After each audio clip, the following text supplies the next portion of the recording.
ಶ್ರೀ ಗಣೇಶ ಶಾರದಾ ಗುರುಭ್ಯೋ ನಮಃ. ರಾಮಾಯ ರಾಮಭದ್ರಾಯ ರಾಮಚಂದ್ರಾಯ ವೇಧಸೆ ರಘುನಾಥಾಯ ನಾಥಾಯ ಸೀತಾಯ ಪತಯೇ ನಮಃ. ಶ್ರೋತೃಗಳಿಗೆ ಶ್ರೀಮದ್ ವಾಲ್ಮೀಕಿ ರಾಮಾಯಣದ ಯುದ್ಧಕಾಂಡದ 26ನೆಯ ಸರ್ಗಕ್ಕೆ ಸ್ವಾಗತ. ಹಿಂದಿನ ಅಧ್ಯಾಯಗಳಿಂದ ರಾಮನ ನೇತೃತ್ವದಲ್ಲಿ, ಸುಗ್ರೀವನ ನೇತೃತ್ವದಲ್ಲಿ ಇಡೀ ವಾನರ ಸೇನೆ ಸಮುದ್ರವನ್ನು ಸೇತುವೆ ಮೇಲೆ ದಾಟಿ ಲಂಕಾನಗರಿಯ ಕಡೆಗೆ ಬಂದಿದೆ. ಆ ವಿಚಾರವನ್ನು ರಾವಣನು ತನ್ನ ದೂತನಾದ ಶುಕನಿಂದ ತಿಳಿದವನಾಗಿ, ಅವರು ಹೇಗೆ ಆ ಸಮುದ್ರವನ್ನು ದಾಟಿದರು, ಅವರ ಸಂಖ್ಯೆ ಎಷ್ಟಿದೆ, ಯಾರು ಯಾರು ವಾನರ ಪ್ರಮುಖರಾಗಿರುವರು, ಈ ಎಲ್ಲ ವಿಚಾರವನ್ನು ತಿಳಿದುಕೊಳ್ಳುವ ಸಲುವಾಗಿ ರಾವಣನು ತನ್ನ ಮಂತ್ರಿಗಳಾದ ಶುಕ ಸಾರಣರಿಬ್ಬರನ್ನು ಕಳುಹಿಸುತ್ತಾನೆ. ಅವರು ಕಪಿವೇಷವನ್ನು ಧರಿಸಿ ಕಪಿ ಸೈನ್ಯದೊಳಗೆ ಸೇರಿಕೊಂಡು ಅಲ್ಲಿನ ವಿಷಯಗಳನ್ನು ಸಂಗ್ರಹ ಮಾಡುತ್ತಿರುವಾಗಲೇ ವಿಭೀಷಣನ ಕೈಗೆ ಸಿಕ್ಕಿ ಬೀಳುತ್ತಾರೆ. ಹಾಗೆ ಸಿಕ್ಕಿಬಿದ್ದ ಅವರಿಬ್ಬರನ್ನು ವಿಭೀಷಣನು ಶ್ರೀರಾಮನ ಎದುರು ಕರೆತಂದು ಇವರು ವಧಾರ್ಹರಾಗಿದ್ದಾರೆ ಎನ್ನುತ್ತಾನೆ. ಆದರೆ ಶ್ರೀರಾಮನು ಅವರ ಮೇಲೂ ಕೂಡ ಕರುಣೆಯನ್ನು ತೋರಿಸಿ ಅವರನ್ನು ಹಾಗೆ ಬಿಟ್ಟು ಬಿಡುವಂತೆ ಹಾಗೂ ಸಮಸ್ತ ಸೈನ್ಯವನ್ನು ನೋಡಿ ಆಗಿದ್ದರೆ ಅವರಿಗೆ ಹಿಂತಿರುಗಿ ಹೋಗುವಂತೆ ಹೇಳಿ ಅವರಲ್ಲಿ ತನ್ನ ಸಂದೇಶವನ್ನು ರಾವಣನಿಗೆ ಹೇಳಿ ಕಳುಹಿಸುತ್ತಾನೆ. ಆ ಸಂದರ್ಭದಲ್ಲಿ ಮಂತ್ರಿಗಳಾದ ಶುಕ ಸಾರಣರಿಬ್ಬರು ವಾನರ ಸೈನ್ಯವನ್ನು ನೋಡಿಯೇ ಭಯಭೀತರಾಗಿರುತ್ತಾರೆ. ಆ ಭಯವನ್ನು ರಾವಣನ ಹೃದಯದಲ್ಲೂ ಹಾಗೂ ಇನ್ನಿತರ ರಾಕ್ಷಸರಲ್ಲೂ ಇಡೀ ಲಂಕಾನಗರಿಯಲ್ಲೂ ಹರಡಲಿ ಎಂಬುದೇ ರಾಮನ ಉದ್ದೇಶವಾಗಿತ್ತೆ. ಹಾಗೂ ಆ ಮೂಲಕ ಶ್ರೀರಾಮಚಂದ್ರನು ತಾನು ಅತ್ಯಂತ ಧರ್ಮಾತ್ಮನಾಗಿರುವುದರಿಂದ ನಾವು ರಾಮಚಂದ್ರನ ದಯೆಯಿಂದಲೇ ಬದುಕಿ ಬಂದೆವು, ಇಲ್ಲವಾಗಿದ್ದರೆ ವಿಭೀಷಣನು ನಮ್ಮನ್ನು ಕೊಂದು ಬಿಡುತ್ತಿದ್ದನೆಂದು ರಾವಣನ ಬಳಿಯಲ್ಲಿ ಹೇಳಿಕೊಂಡಾಗ ರಾಮನ ಕುರಿತಾದಂತಹ ಒಂದು ಆದರ ಅಭಿಮಾನವು ಹಾಗೂ ಕಪಿಸೈನ್ಯವನ್ನು ಕುರಿತಾದಂತಹ ಭಯವು, ರಾವಣನ ಕುರಿತು ಉಂಟಾಗುವಂತಹ ತಿರಸ್ಕಾರವು ಲಂಕೆಯಲ್ಲಿ ಅತ್ಯಂತ ಅವಶ್ಯಕವಾಗಿರುತ್ತದೆ. ವಾಸ್ತವ ಯುದ್ಧವನ್ನು ಗೆಲ್ಲುವ ಮೊದಲು ಮಾನಸಿಕ ಯುದ್ಧವನ್ನು ಗೆಲ್ಲಬೇಕಲ್ಲವೇ? ತದ್ವಚ ಸತ್ಯಮಕ್ಲೇವಂ ಸಾರಣೇನಾಭಿಭಾಷಿತಂ ನಿಶಮ್ಯ ರಾವಣೋ ರಾಜ ಪ್ರತ್ಯಭಾಷತ ಸಾರಣಂ. ಸತ್ಯವು ಧೈರ್ಯದಿಂದಲೂ ಕೂಡಿದ ಸಾರಣನ ಮಾತುಗಳನ್ನು ಕೇಳಿ ರಾವಣನು ಹೀಗೆ ಹೇಳಿದನು. ಏಕೆಂದರೆ ಶುಕಸಾರಣರಿಬ್ಬರು ಹಿಂತಿರುಗಿ ಬಂದವರು. ತಾವು ಭಯಗ್ರಸ್ತರಾಗಿ ರಾವಣನನ್ನು ಭಯಪಡಿಸುತ್ತಾ ಆ ವಾನರ ಸೇನೆಯ ಎದುರು ನಿಂತು ಯುದ್ಧ ಮಾಡುವುದು ನಮ್ಮಿಂದ ಸಾಧ್ಯವಿಲ್ಲ, ಒಂದು ಸಂಧಿಯನ್ನು ಮಾಡಿಕೊಂಡು ಸೀತೆಯನ್ನು ಒಪ್ಪಿಸಿಬಿಡು ಎಂದು ರಾವಣನಿಗೆ ಆ ಮಂತ್ರಿಗಳಾದ ಶುಕಸಾರಣರು ತಾವು ಸಲಹೆ ಕೊಡುತ್ತಿರುವರು. ಯದಿ ಯದಿ ಮಾಮಭಿಯುಂಜೀರನ್ ದೇವ ಗಂಧರ್ವದಾನವಾಹ ನೈವ ಸೀತಾಮಹಂ ದದ್ಯಾಂ ಸರ್ವಲೋಕ ಭಯಾದಪಿ. ದೇವತೆಗಳು, ಗಂಧರ್ವರು, ದಾನವರು ನನ್ನೊಂದಿಗೆ ಯುದ್ಧಕ್ಕೆ ಬಂದರು, ಸಮಸ್ತ ಲೋಕಗಳು ನನ್ನನ್ನು ಭಯಪಡಿಸಿದರು, ನಾನು ಸೀತೆಯನ್ನು ರಾಮನಿಗೆ ಒಪ್ಪಿಸಲಾರೆನು. ತ್ವಂತು ಸೌಮ್ಯ ಪರಿತ್ರಸ್ತೋ ಹರಿಭೆ ಪೀಡಿತೋ ಭೃಶಂ ಅತಿ ಪ್ರಧಾನಮದ್ವೈವ ಸೀತಾಯಾ ಸಾಧು ಮನ್ಯಸೆ ಓಹಿ ನಾಮ ಸಪತ್ನೋ ಮಾಂ ಸಮರೇ ಚೇತುಮರ್ಹತಿ. ಸೌಮ್ಯನೇ, ನಿನ್ನನ್ನು ಕಪಿಗಳು ಬಹಳ ಪೀಡಿಸಿದಂತೆ ಅನಿಸುತ್ತಿದೆ. ಅದರಿಂದ ಭಯಗೊಂಡು ನೀನು ಹಿಂದೆ ಸೀತೆಯನ್ನು ರಾಮನಿಗೆ ಒಪ್ಪಿಸುವುದು ಸರಿ ಎಂದು ತಿಳಿದಿರುವೆ. ಸಮರಾಂಗಣದಲ್ಲಿ ನನ್ನನ್ನು ಗೆಲ್ಲಬಲ್ಲ ಶತ್ರುವು ಯಾರು ತಾನೇ ಇರಬಲ್ಲನು? ಈ ರೀತಿಯಾಗಿ ರಾವಣನು ಆ ಶುಕ ಸಾರಣರಿಬ್ಬರಿಗೂ ಗದರಿಸುತ್ತಾನೆ. ಇತ್ಯುಕ್ತ್ವಾ ಪರುಷಂ ವಾಕ್ಯಂ ರಾವಣೋ ರಾಕ್ಷಸಾಧಿಪಃ ಆರುರೋಹತ ಶ್ರೀಮಾನ್ ಪ್ರಾಸಾದಂ ಹಿಮ ಪಾಂಡುರಂ ಹಿ ಬಹುತಾಲ ಸಮುತ್ಸೇಧಂ ರಾವಣೋಥ ದಿದ್ರಕ್ಷಯ. ಹೀಗೆ ಕಠೋರವಾಗಿ ಮಾತನಾಡಿ ಶ್ರೀಮಾನ್ ರಾಕ್ಷಸರಾಜ ರಾವಣನು ವಾನರ ಸೈನ್ಯದ ನಿರೀಕ್ಷಣೆಗಾಗಿ ಅನೇಕ ತಾಲ ವೃಕ್ಷಗಳಷ್ಟು ಎತ್ತರವಾದ ಹಿಮದಂತೆ ಬೆಳ್ಳಗಿನ ಸೌಧದ ಮೇಲೆ ಹತ್ತಿದನು. ತಾಭ್ಯಾಂ ಚರಾಭ್ಯಾಂ ಸಹಿತೋ ರಾವಣ ಕ್ರೋಧಮೂರ್ಛಿತಃ ಪಶ್ಯಮಾನಃ ಸಮುದ್ರಂತು ಪರ್ವತಾಂಶ್ಚ ವನಾನಿ ಚ ದದರ್ಶ ಪೃಥಿವೀ ದೇಶಂ ಸುಸಂಪೂರ್ಣಂ ಪ್ಲವಂಗಮೈಃ. ಆಗ ರಾವಣನು ಸಿಟ್ಟಿನಿಂದ ಉರಿದೆದ್ದನು. ಅವನು ಆಗ ಗುಪ್ತಚರರೊಂದಿಗೆ ಸಮುದ್ರ, ಪರ್ವತ ಮತ್ತು ವಾನರರನ್ನು ನೋಡಿದಾಗ ಅಲ್ಲಿದ್ದ ಭೂಭಾಗವು ವಾನರರಿಂದ ತುಂಬಿ ಹೋದುದು ಕಂಡುಬಂತು. ತದಪಾರಮಸಹ್ಯಂ ಚ ವಾನರಾಣಾಂ ಮಹಾಬಲಂ ಆಲೋಕ್ಯ ರಾವಣೋ ರಾಜ ಪರಿಪಪೃಚ್ಛ ಸಾರಣಂ. ವಾನರರ ಆ ಸೈನ್ಯವು ಅಪಾರ ಹಾಗೂ ಅಸಹ್ಯವಾಗಿತ್ತು. ಅದನ್ನು ನೋಡಿ ರಾವಣನು ಸಾರಣನಲ್ಲಿ ಕೇಳಿದರು, ಏಷಾಂಕೆ ವಾನರಾ ಮುಖ್ಯ ಕೇಶೂರಾ ಕೇ ಮಹಾಬಲಾಃ. ಕಾರಣನೇ, ಈ ವಾನರರಲ್ಲಿ ಯಾರು ಯಾರು ಪ್ರಮುಖರಾಗಿದ್ದಾರೆ, ಯಾರು ಶೂರ ವೀರ ಮತ್ತು ಮಹಾಬಲಿಷ್ಠರಾಗಿದ್ದಾರೆ? ತೇ ಪೂರ್ವಮಭಿವರ್ತಂತೆ ಮಹೋತ್ಸಾಹ ಸಮಂತತಃ ಯೇಷಾಂ ಶೃಣೋತಿ ಸುಗ್ರೀವಃ ಕೇವಾ ಯೋಥಪಯೂಥಪಾಃ ಸಾರಣಾಚಕ್ಷ್ವ ಮೇ ಸರ್ವಂ ಕಿಂ ಪ್ರಭಾವ ಪ್ಲವಂಗಮಾಃ. ಯಾವ ಯಾವ ವಾನರರು ಮಹಾ ಉತ್ಸಾಹದಿಂದ ಕೂಡಿದ್ದು ಯುದ್ಧದಲ್ಲಿ ಮುಂಭಾಗದಲ್ಲಿ ಇರುತ್ತಾರೆ, ಸುಗ್ರೀವನು ಯಾರ ಮಾತನ್ನು ಕೇಳುವನು? ಇಲ್ಲಿರುವ ಅನೇಕ ಸೇನಾಪತಿಗಳಿಗೆ ದಂಡನಾಯಕನು ಯಾರು? ಸಾರಣನೆ, ಈ ವಾನರರ ಪ್ರಭಾವ ಪರಾಕ್ರಮಗಳಾದರೂ ಎಷ್ಟಿವೆ, ಅದೆಲ್ಲವನ್ನೂ ನನಗೆ ತಿಳಿಸು. ಸಾರಣೋ ರಾಕ್ಷಸೇಂದ್ರಸ್ಯ ವಚನಂ ಪರಿಪ್ರಪಚ್ಚತಃ ಅಬಭಾಷೇತ ಮುಖ್ಯಜ್ಞೋ ಮುಖ್ಯಾಂಸ್ತತ್ರ ವನೌಕಸಃ. ರಾವಣನು ಹೀಗೆ ಹೇಳಿದಾಗ ಮುಖ್ಯ ಮುಖ್ಯ ವಾನರರನ್ನು ಬಲ್ಲ ಸಾರಣನು ಅವರ ಪರಿಚಯವನ್ನು ಮಾಡಿಕೊಡಲು ತೊಡಗಿದನು.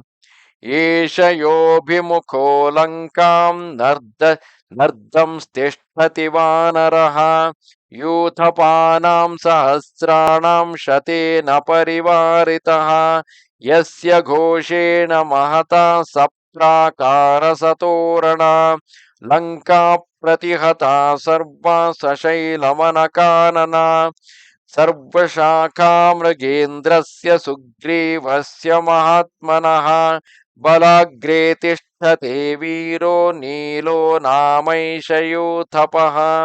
ಮಹಾರಾಜ, ಲಂಕೆಯ ಕಡೆಗೆ ಮುಖ ಮಾಡಿ ನಿಂತು ಗರ್ಜಿಸುತ್ತಿರುವವನು 1,00,000 ಸೇನಾಪತಿಗಳಿಂದ ಸುತ್ತುವರಿದಿರುವನು. ಇವನ ಗರ್ಜನೆಯ ಸುಗಂಭೀರ ಘೋಷದಿಂದ ಪ್ರಾಕಾರ, ಹೆಬ್ಬಾಗಿಲು, ಪರ್ವತ ಮನಗಳ ಸಹಿತ ಇಡೀ ಲಂಕೆಯು ಪ್ರತಿಧ್ವನಿಸುತ್ತಿದೆ. ಇವನ ಹೆಸರು ನೀಲ ಎಂದಿದ್ದು ಈತ ವೀರ ಸೇನಾಪತಿಯಾಗಿದ್ದಾನೆ. ಸಮಸ್ತ ವಾನರರ ರಾಜ ಸುಗ್ರೀವನ ಸೈನ್ಯದ ಮುಂಭಾಗದಲ್ಲಿ ಇವನೇ ನಿಂತಿರುತ್ತಾನೆ.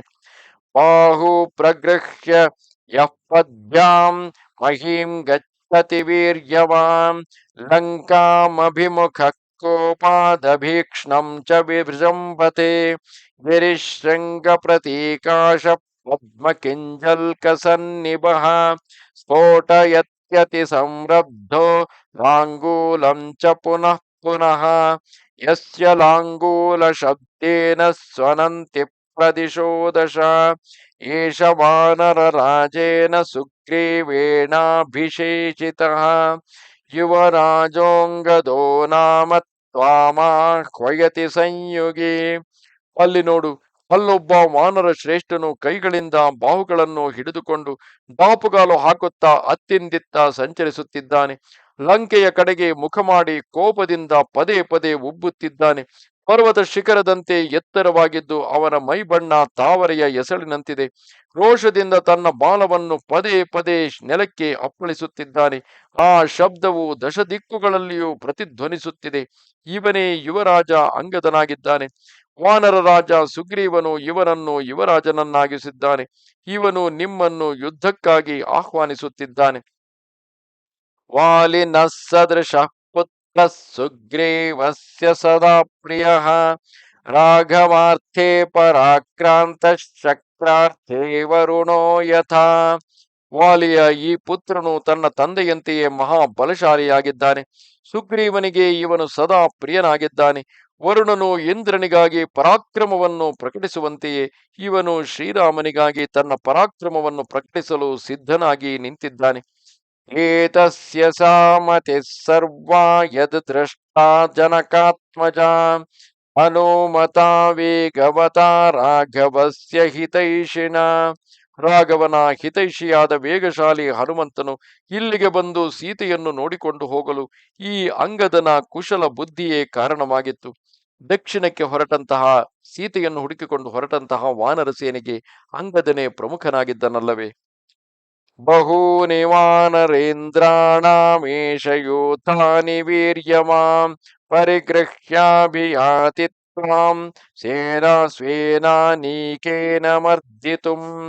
ಪರಾಕ್ರಮಿಯಾದ ಅಂಗದನು ಅನೇಕ ವಾನರ ಶ್ರೇಷ್ಠರ ಗುಂಪುಗಳನ್ನು ತನ್ನೊಡನೆ ಕರೆದುಕೊಂಡು ನಿನ್ನ ಸೈನ್ಯದೊಡನೆ ನಿನ್ನನ್ನು ಮರ್ತಿಸಲು ಬರುತ್ತಿದ್ದಾನೆ. ಅನುವಾಲಿಸು ತಸ್ಯಾಪಿ ಬಲೇನ ಮಹತಾವೃತಃ ವೀರಸ್ತಿಷ್ಠತಿ ಸಂಗ್ರಾಮೇ ಸೇತು ಹೇತುರಯಂ ನಲಃ. ಅಂಗದನ ಹಿಂಭಾಗದಲ್ಲಿ ಅಪಾರ ವಾನರ ಸೈನ್ಯದೊಂದಿಗೆ ರಣರಂಗದಲ್ಲಿ ನಿಂತಿರುವವನೇ ನಳನು. ಇವನೇ ಸೇತುವೆಯ ನಿರ್ಮಾಣಕ್ಕೆ ಮುಖ್ಯ ಕಾರಣನು. ಏತು ವಿಷ್ಟಭ್ಯಗಾತ್ರಾಣಿ ಕ್ವೇಡ ಕ್ವೇಡ ಕ್ಷೇಡಯಂತಿ ನದಂತಿ ಚ ಉತ್ಥಾಯ ಚ ವಿಜೃಂಭಂತೆ ಕ್ರೋಧೇನ ಹರಿಪುಂಗವಾಃ ಏತೆ ದುಷ್ಪ್ರಸಹಾದು ಘೋರಾಶ್ಚಂಡಾಶ್ಚಂಡ ಪರಾಕ್ರಮಾಃ ಅಷ್ಟೌ ಶತಸಹಸ್ರಾಣಿ ದಶಕೋಟಿಶತಾನಿ ಚ ಯಯೇನುಮನುಗಚ್ಚಂತಿ ವೀರಾಶ್ಚಂದನವಾಸಿನಃ ಏಷೈವಾಶಂಸತೆ ಲಂಕಾಂ ಸೇನಾನೀಕೇನ ಮರ್ದಿತುಂ. ಶರೀರಗಳನ್ನು ಮೇಲಕ್ಕೆ ನಿಮಿರಿಸಿಕೊಂಡು ಗಟ್ಟಿಯಾಗಿ ಗರ್ಜಿಸುತ್ತಿರುವ ಆ ವಾನರರನ್ನು ನೋಡು. ಕೆಲವು ವಾನರರು ಕುಳಿತಲ್ಲಿಂದ ಮೇಲಕ್ಕೆದ್ದು ಕೋಪದಿಂದ ಉಬ್ಬುತ್ತಿದ್ದಾರೆ. ಅವರ ವೇಗವನ್ನು ಸಹಿಸುವುದು ಅತಿ ದುಸ್ತರವಾಗಿದೆ. ಅವರು ಮಹಾಭಯಂಕರರು, ಮಹಾಕೋಪಿಷ್ಠರು ಆಗಿದ್ದು ಪ್ರಚಂಡವಾದ ಪರಾಕ್ರಮವುಳ್ಳವರು. ಅವರ ಸಂಖ್ಯೆ 100,08,00,000ದಷ್ಟಿದೆ. ಚಂದನವನದಲ್ಲಿ ವಾಸಿಸುವ ಅವರೆಲ್ಲರೂ ವಾನರ ಶ್ರೇಷ್ಠನಾದ ನಳನ ಅನುಯಾಯಿಗಳು. ನಳನು ಕೂಡ ತನ್ನ ಅಪಾರ ಸೈನ್ಯದೊಂದಿಗೆ ಲಂಕಾಪಟ್ಟಣವನ್ನು ಮರ್ತಿಸಲು ಇಚ್ಛಿಸುತ್ತಿದ್ದಾನೆ. ಶ್ವೇತೋ ರಜತ ಸಂಕಾಶಶ್ಚಪಲೋ ಭೀಮ ವಿಕ್ರಮಃ ಬುದ್ಧಿಮಾನ್ ವಾನರೋ ಶೂರಸ್ತ್ರಿಷು ಲೋಕೇಶು ವಿಶ್ರುತಃ ತೂರ್ಣಂ ಸುಗ್ರೀವಮಾಗಮ್ಯ ಪುನರ್ಗಚ್ಚತಿ ವಾನರಃ ವಿಭಜನ್ ವಾನರೀಂ ಸೇನಾಮನೀಕಾನಿ ಪ್ರಹರ್ಷಯನ್. ನೋಡು, ಬೆಳ್ಳಿಯಂತೆ ಕಂಡುಬರುವ ಬಿಳಿಯ ಬಣ್ಣದ ಈ ಚಂಚಲ ವಾನರನ ಹೆಸರು ಶ್ವೇತ ಎಂದಾಗಿದೆ. ಇವನು ಭಯಂಕರ ಪರಾಕ್ರಮಿ, ಬುದ್ಧಿವಂತ, ಶೂರ ವೀರನಾಗಿದ್ದು 3 ಲೋಕಗಳಲ್ಲಿಯೂ ವಿಖ್ಯಾತನಾಗಿದ್ದಾನೆ. ಶ್ವೇತನು ಸುಗ್ರೀವನ ಬಳಿಗೆ ಆಗಾಗ ಬಂದು ಹೋಗುತ್ತಾ ವಾನರ ಸೈನ್ಯವನ್ನು ಸಮಯಕ್ಕೆ ತಕ್ಕಂತೆ ವಿಭಾಗಿಸುವುದು ಮತ್ತು ಅವರಲ್ಲಿ ಹರ್ಷೋತ್ಸಾಹಗಳನ್ನು ತುಂಬುವುದೇ ಅವನ ಕಾರ್ಯವಾಗಿದೆ. ಯಃ ಪುರಾ ಗೋಮತೀ ತೀರೆ ರಮ್ಯಂ ಪರ್ಯೇತಿ ಪರ್ವತಂ ನಾಮ್ನಾ ಸಂರೋಚನೋ ನಾಮ ನಾನಾ ನಗಯುತೋ ಗಿರಿಃ ತತ್ರ ರಾಜ್ಯಂ ಪ್ರಶಾಸ್ತೇಶ ಕುಮುದೋ ನಾಮ ಯೂಥಪಃ. ಗೋಮತಿ ನದಿಯ ತೀರದಲ್ಲಿ ನಾನಾ ಪ್ರಕಾರದ ವೃಕ್ಷಗಳಿಂದ ಕೂಡಿದ ಸಂರೋಚಕ ಎಂಬ ಪರ್ವತವಿದೆ. ಆ ರಮಣೀಯ ಪರ್ವತದ ಸುತ್ತಲೂ ಸಂಚರಿಸುತ್ತಾ ಅಲ್ಲೇ ತನ್ನ ವಾನರ ರಾಜ್ಯವನ್ನು ಆಳುತ್ತಿರುವವನೇ ಈ ಕುಮುದನೆಂಬ ಸೇನಾಪತಿಯು. ಯೋಸೌ ಶತಸಹಸ್ರಾಣಿ ಸಹರ್ಷಂ ಪರಿಕರ್ಷತಿ ಯಸ್ಯ ಮಾಲಾ ಬಹುವ್ಯಾಮ ದೀರ್ಘಲಾಂಗೂಲಮಾಶ್ರಿತಾಃ ತಾಮ್ರಾ ಪೀತಾ ಸಿತಾ ಶ್ವೇತಾ ಪ್ರಕೀರ್ಣಾ ಘೋರದರ್ಶನಾಃ ಅಧೀನೋ ವಾನರಶ್ಚಂಡ ಸಂಗ್ರಾಮಮಭಿಕಾಂಕ್ಷತಿ ಯೇಷೋಪ್ಯಾಶಂಸತೆ ಲಂಕಾ ಸ್ವೇನಾನೀಕೇನ ಮರ್ದಿತುಂ. ಲಕ್ಷಾವಧಿ ವಾನರ ಸೈನಿಕರನ್ನು ಹರ್ಷದಿಂದ ತನ್ನೊಂದಿಗೆ ತಂದಿರುವ ಇವನ ಉದ್ದವಾದ ಬಾಲದಲ್ಲಿರುವ ರೋಮಗಳು ಬಹಳ ನೀಳವಾಗಿವೆ. ಕೆಂಪು, ಹಳದಿ, ಬಿಳುಪು ಮುಂತಾದ ಬಣ್ಣಗಳಿಂದ ಕೂಡಿವೆ. ನೋಡಲು ಮಹಾಭಯಂಕರನಾಗಿದ್ದು ದೈನ್ಯವೆಂಬುದೇ ಇಲ್ಲದಿರುವ ಯುದ್ಧದ ಇಚ್ಛುಕನಾದ ಅಂದರೆ ಯುದ್ಧದಲ್ಲಿ ಇಚ್ಛೆಯನ್ನು ಹೊಂದಿರುವ ಆ ವಾನರನ ಹೆಸರು ಚಂಡ ಎಂದಾಗಿದೆ. ಈ ಚಂಡನು ತನ್ನ ಸೈನ್ಯದ ಮೂಲಕ ಲಂಕೆಯನ್ನು ಮರ್ದಿಸಲು ಇಚ್ಛಿಸುತ್ತಿರುವನು. ಯಸ್ತ್ವೇಷ ಸಿಂಹ ಸಂಕಾಶ ಕಪಿಲೋ ದೀರ್ಘಕೇಸರಃ ನಿಭೃತಃ ಪ್ರೇಕ್ಷತೆ ಲಂಕಾಂ ದಿಧಕ್ಷನ್ನಿವ ಚಕ್ಷುಷಾ ವಿಂಧ್ಯಂ ಕೃಷ್ಣಗಿರಿಂ ಸಖ್ಯಂ ಪರ್ವತಂಚ ಸುದರ್ಶನಂ ರಾಜನ್ ಸತತ ಮಧ್ಯಾಸ್ತೆ ಸರಂಭೋ ರಾಮಯೂಥಪಃ ಶತಂ ಶತಸಹಸ್ರಾಣಾಂ ತ್ರಿಂಶಚ್ಚ ಹರಿಪುಂಗವಃ ಯಂ ಯಾಂತಂ ವಾನರಾ ಘೋರಾಶ್ಚಂಡ ಚಂಡ ಪರಾಕ್ರಮಾಃ ಪರಿವಾರ್ಯಾನುಗಚ್ಚಂತಿ ತಂತಿ ಲಂಕಾ ಮರ್ದಿತುತ್ಮೋಜಸ. ರಾವಣೇಶ್ವರ, ಅದು ಅಲ್ಲಿ ನೋಡು, ಉದ್ದವಾದ ಕೂದಲುಗಳುಳ್ಳ ಸಿಂಹದಂತೆ ಕಾಣುತ್ತಿರುವ ಲಂಕೆಯನ್ನೇ ಸುಟ್ಟು ಬಿಡುವನೋ ಎಂದು ಏಕಾಗ್ರ ಚಿತ್ತದಿಂದ ನೋಡುತ್ತಿರುವ ಕಪಿಲ ವರ್ಣದ ವಾನರ ಯೂಥಪತಿಯೇ ರಂಭಾ ಎಂಬ ವಾನರನು. ಅವನು ನಿರಂತರ ವಿಂಧ್ಯ, ಕೃಷ್ಣಗಿರಿ, ಸಖ್ಯ, ಸುದರ್ಶನ ಮುಂತಾದ ಪರ್ವತಗಳಲ್ಲಿ ಸುತ್ತಾಡುತ್ತಿರುತ್ತಾನೆ. ಅವನು ಯುದ್ಧಕ್ಕೆ ಹೊರಟಾಗ ಅವನ ಹಿಂದೆ 1,30,30 ಶ್ರೇಷ್ಠ ಭಯಂಕರ ಅತ್ಯಂತ ಕ್ರೋಧಿ ಪ್ರಚಂಡ ಪರಾಕ್ರಮಿ ವಾನರ ವೀರರು ಅನುಸರಿಸುತ್ತಾರೆ. ಅವನು ತನ್ನೆಲ್ಲ ಬಲದೊಂದಿಗೆ ಲಂಕೆಯನ್ನು ಮರ್ದನ ಮಾಡಲು ಬರುತ್ತಿದ್ದಾನೆ. ಯಸ್ತು ಕರ್ಣೌ ವಿವೃಣುತೆ ಜಂಭತೆ ಚ ಪುನಃ ಪುನಃ ನತು ಸಂವಿಜತೆ ಮೃತ್ಯೋರ್ನ ಚ ಸೇನಾಂ ಪ್ರಧಾವತಿ ಸ ಪ್ರಕಂಪತೆ ಚ ರೋಷೇಣ ತಿರ್ಯಕ್ ಚ ಪುನರೀಕ್ಷತೆ ಪಶ್ಯಲಾಂಗೂಲ ವಿಕ್ಷೇಪಂ ಕ್ಷೇಡತ್ಯೇಷ ಮಹಾಬಲಃ. ಮಹಾರಾಜ, ನೋಡಿರಿ, ಕಿವಿಗಳನ್ನು ಪದೇ ಪದೇ ಹಿಗ್ಗಿಸಿಕೊಳ್ಳುತ್ತಾ ಶರೀರವನ್ನು ಉಬ್ಬಿಸಿಕೊಂಡು ಮೃತ್ಯುವಿಗೂ ಹೆದರದೆ ಇರುವವನೇ ಶರಭನು. ಅವನಿಗೆ ಸೈನ್ಯದ ಅವಶ್ಯಕತೆಯೂ ಇಲ್ಲದೆ ರೋಷದಿಂದ ಕಂಪಿಸುತ್ತಾ ಓರ್ವನೇ ಯುದ್ಧ ಮಾಡಲು ಬಯಸುತ್ತಿದ್ದಾನೆ. ದುರುಗುಟ್ಟಿ ನೋಡುತ್ತಾ ಆ ಮಹಾಬಲಿಯು ಬಾಲವನ್ನು ನೆಲಕ್ಕೆ ಅಪ್ಪಳಿಸುತ್ತಾ ಸಿಂಹನಾದವನ್ನು ಮಾಡುತ್ತಿದ್ದಾನೆ. ಮಹಾಜವೋ ವೀತಭಯೋ ರಮ್ಯಂ ಸಾಲ್ವೇಯ ಪರ್ವತಂ ರಾಜನ್ ಸತತ ಮಧ್ಯಾಸ್ತೆ ಶರಭೋ ನಾಮಯೂಥಪಃ. ಮಹಾರಾಜ, ಈ ಯೂಥಪತಿ ಶರಭನು ಸದಾ ರಮಣೀಯ ಸಾಲ್ವೇಯ ಪರ್ವತದಲ್ಲಿ ವಾಸಿಸುತ್ತಾ ಮಹಾವೇಗಶಾಲಿಯಾದ ಇವನಿಗೆ ಭಯವೆಂಬುದೇ ಇಲ್ಲ. ಏತಸ್ಯ ಬಲಿನಃ ಸರ್ವೇ ವಿಹಾರಾನಾಮಯೂಥಪಾಃ ರಾಜನ್ ಶತಸಹಸ್ರಾಣಿ ಚತ್ವಾರಿಂಶತ್ತೈವ ಚ. ಇವನ ಬಳಿ ನಿಂತಿರುವ ಯೂಥಪತಿಯ ಸುತ್ತಲೂ ವಿಹಾರ ಎಂಬ ಸಂಜ್ಞೆಯುಳ್ಳ ಮಹಾಬಲಿಷ್ಠರಾದ 1,40,000 ವಾನರರನ್ನು ನೋಡು.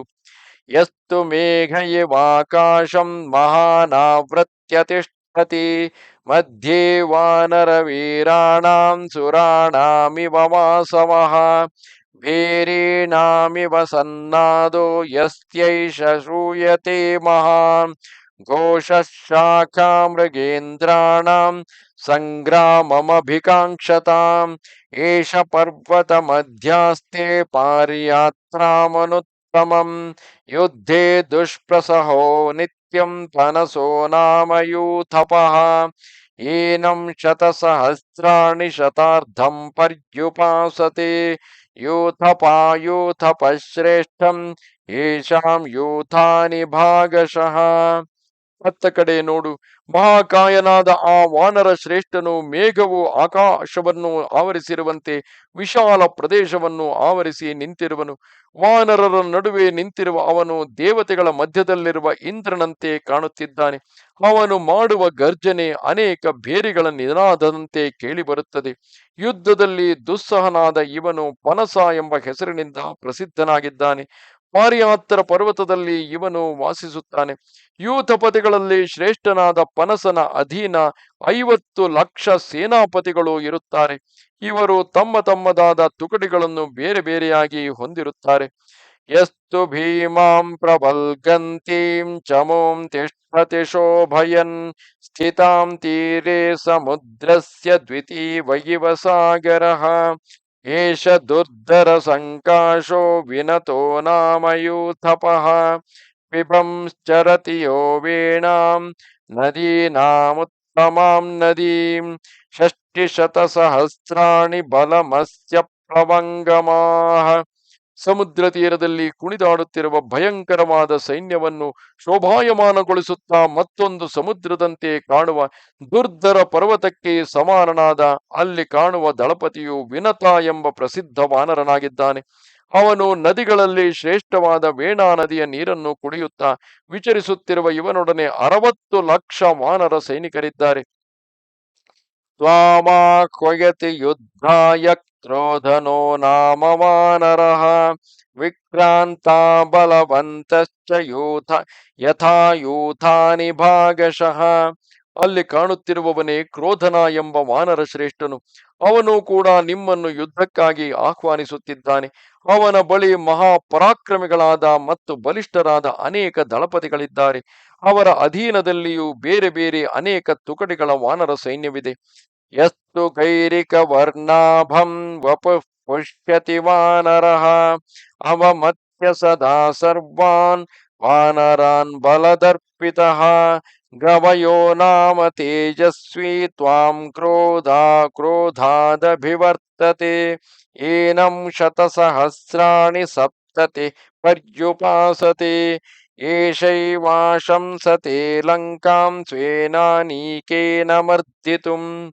ಅದು ಅಲ್ಲಿ ನೋಡು, ಗೈರಿಕ ಧಾತುವಿನಂತೆ ಕೆಂಪಾದ ಶರೀರವುಳ್ಳ ತೇಜಸ್ವಿ ವಾನರನ ಹೆಸರು ಗವಯ ಎಂದಾಗಿದೆ. ಅವನಿಗೆ ತನ್ನ ಬಲದ ಬಗ್ಗೆ ಭಾರಿ ಗರ್ವವಿದೆ. ಅವನು ಇದರಿಂದಲೇ ಎಲ್ಲ ವಾನರರನ್ನು ತಿರಸ್ಕರಿಸುತ್ತಿದ್ದಾನೆ. ರೋಷದಿಂದ ನಿಮ್ಮ ಕಡೆಗೆ ಮುನ್ನುಗ್ಗಿ ಬರುವ ಅವನ ಸೇನೆಯಲ್ಲಿ 70 ಲಕ್ಷ ವಾನರರು ಇದ್ದಾರೆ. ಇವನು ಕೂಡ ತನ್ನ ಸೈನ್ಯದೊಂದಿಗೆ ಲಂಕೆಯನ್ನು ಧೂಳಿಪಟ ಮಾಡಲು ಬಯಸುತ್ತಿರುವನು. ಏತೆ ಏತೆ ದುಷ್ಟಸಹಾವೀರ ಯೇಷಾಂ ಸಂಖ್ಯಾ ನ ವಿದ್ಯತೆ ಯೂಥಪಾಯೂಥಪ ಶ್ರೇಷ್ಠ ತೇಷಾಂ ಯೂಥಾನಿ ಭಾಗಶಃ. ಇವೆಲ್ಲ ವಾನರರು ದುಸ್ಸಹ ವೀರರಾಗಿದ್ದಾರೆ. ಇವರ ಗಣನೆ ಅಸಂಭವವಾಗಿದೆ. ದಳಪತಿಗಳಲ್ಲಿ ಶ್ರೇಷ್ಠರಾದ ಪ್ರತಿಯೊಬ್ಬರ ಅಧೀನದಲ್ಲಿಯೂ ಪ್ರತ್ಯೇಕ ಪ್ರತ್ಯೇಕ ವಾನರ ಸೈನ್ಯ ವಿಭಾಗಗಳಿವೆ. ಇಲ್ಲಿಗೆ ಶ್ರೀ ವಾಲ್ಮೀಕಿ ವಿರಚಿತ ಆರ್ಷರಾಮಾಯಣ ಆದಿಕಾವ್ಯದ ಯುದ್ಧಕಾಂಡದಲ್ಲಿ 26ನೆಯ ಸರ್ಗವು ಪೂರ್ಣವಾಯಿತು. ನಮಸ್ತೆ ಶಾರದಾ ದೇವಿ, ಕಾಶ್ಮೀರ ಪುರವಾಸಿನಿ, ತ್ವಾಮಹಂ ಪ್ರಾರ್ಥಯೇ ನಿತ್ಯಂ, ವಿದ್ಯಾದಾನಂಚ ದೇಹಿಮೆ. ನಮಸ್ಕಾರ.